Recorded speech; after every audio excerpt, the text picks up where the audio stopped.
சக்தி சமையலில் இன்றைக்கி நம்ம பார்க்க போகிறது ஒரு மாங்காய் ஊறுகாய் வச்சு ஒரு குழம்பு செய்யலாம். அது ஒரு மாதம் ஆனாலும் நம்ம வச்சு சாப்பிட்லாம். சூப்பரான டேஸ்ட்டில் இருக்கும். மழை டைமில் இதுமாரி சாப்பிடும்போது ரொம்ப ரொம்ப ருசியாக இருக்கும். இப்போ ஒரு பாத்திரத்தில் மஞ்சள்தூள், ஒரு தக்காளி பழம், நம்ம மாங்காய் வந்து முழு மாங்காய் போடுவோம் இல்லையா, அதை வந்து 2 கன்னமும் பிச்சு எடுத்து நல்லா சுடுதண்ணியில் அலசிட்டு நம்ம இது கூட சேர்த்துக்கிறோம். சேர்த்துட்டு நல்லா வந்து எல்லாத்தையும் புழிஞ்சு நல்லா பிசைஞ்சு கையால் பிசைஞ்சு எடுத்துக்கணும். பிசைஞ்சு நம்ம எடுத்துக்கும்போது நல்லா ஒரு பக்குவமாக இருக்கும். நம்ம சாப்பிடும்போது செம்ம டேஸ்ட்டாக இருக்கும். இப்போ நம்ம சாதம் வடிக்கிறோம் இல்லையா, கஞ்சி தண்ணி, அதை வந்து நம்ம இது கூட நம்ம சேர்க்க போகிறோம். சேர்க்கறதுனால டேஸ்ட்டு சூப்பராக இருக்கும். நீங்கள் ஒரு இது ட்ரை பண்ணி பாருங்கள், வித்தியாசமாகவும் இருக்கும்.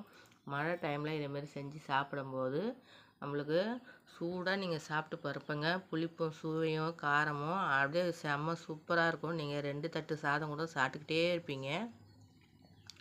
பாருங்கள், நல்லா சூடான வடித்த தண்ணி நான் ஊற்றிருக்கேன். கொஞ்சம் நேரம் ஆகட்டும், கை வைக்கக்கூடாது, சூடு அதிகமாக இருக்குது. இப்போ அதுவும் கூடவே மிளகாத்தூள், உப்பு, ஏன்னா இந்த இதில் இருக்கும், நீங்கள் உப்பு பார்த்துட்டு நீங்கள் கொஞ்சமாக சேர்த்துங்க. உப்பு நம்ம ஊறுகாவிலே இருக்கிறதுனால உப்பு பதத்தை பார்த்துட்டு நாங்கள் கொஞ்சமாக உங்களுக்கு தேவையான அளவு உப்பு சேர்த்துங்க. பாருங்கள், நல்லா கலக்கி விட்டாச்சு. இப்போ ஒரு கடாய் வச்சிங்க. ஒரு கடாய் வச்சுட்டு நம்ம எண்ணெய் சேர்த்துக்க போகிறோம். நான் இப்போ இதுக்கு நல்லெண்ணெய் தான் சேர்த்துக்கிறேன். இப்போ இது கூடவே கடுகு சேர்த்துக்கலாம். கடுகு சேர்த்து நல்லா பொரிஞ்சு வரட்டும். இது கூட கொஞ்சமாக சீரகம், ரச ஜீரகம் சேர்த்துங்க. சேர்த்து ரெண்டுமே நல்லா வெடித்து வரட்டும். இந்த ஸ்டேஜில் நம்ம நல்லா வெடித்து வந்துடுச்சு பாருங்கள். இந்த ஸ்டேஜில் காஞ்ச மிளகா 4 கிள்ளி போட்டிருக்கேன்.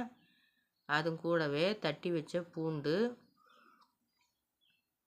சேர்த்து, கருவேப்பிலை 4 சேர்த்து நம்ம நல்லா வதக்கிக்கலாம்.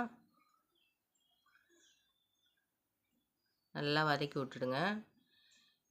இது வந்து மழை டைமில் நம்ம வெளியில் எங்கேயும் போக முடியாதனால நம்ம வீட்டில் இருக்கிற பொருளே வச்சு இந்த மாதிரி ஒரு ரெசிபி நீங்கள் வாங்கி செஞ்சு சாப்பிட்டீங்கன்னா சூப்பரான டேஸ்ட்டில் இருக்கும்.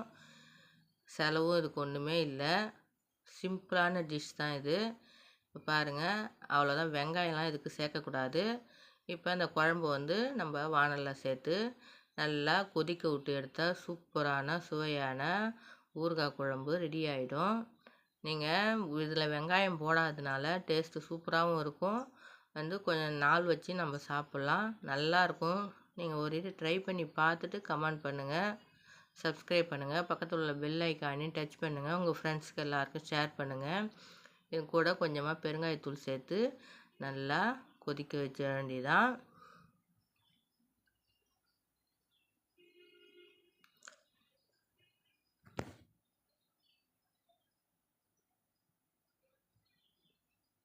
அவ்வளோதான், சூப்பரான குழம்பு ரெடி ஆயிடுச்சு. நீங்கள் ஒரு இது ட்ரை பண்ணி பாருங்கள். புளி குழம்பு செய்கிறோம் இல்லையா, கட்டு சாதத்துக்கு, அந்த மாதிரி டேஸ்ட்டில் இருக்கும். ஆனால் டேஸ்ட்டு சூப்பராக இருக்கும். சுட சுட சாதம் வடித்து நீங்கள் இதை போட்டு சாப்பிடும்போது அவ்வளோ அற்புதமாக இருக்கும். ஒரு இது செஞ்சு சாப்பிட்டு பார்த்துட்டு கமெண்ட் பண்ணுங்கள். பாருங்கள், சூடான சாதத்தில் பிசைஞ்சு சாப்பிடும்போது அவ்வளோ ஒரு சூப்பராக இருக்கும்.